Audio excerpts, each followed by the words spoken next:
Hello everyone from Alice. DWX-43W mills workpieces with a shooting coolant. The machine may not work properly if the coolant nozzle is clogged.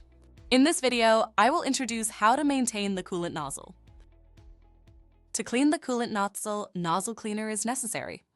This cleaner is included in DWX-43W. Open vPanel, select the machine to operate and click this icon. This window is displayed and click Front. Wait until the machine gets ready.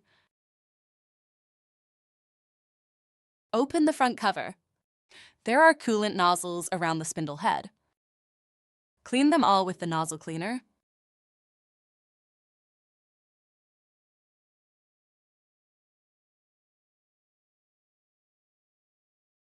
Then, the coolant nozzle cleaning is completed.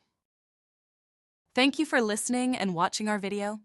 If you need further assistance, contact us through the live chat via DGSHAPE.com. Our team is ready to help. Also, remember to follow our social media accounts. DGSHAPE, your needs our focus.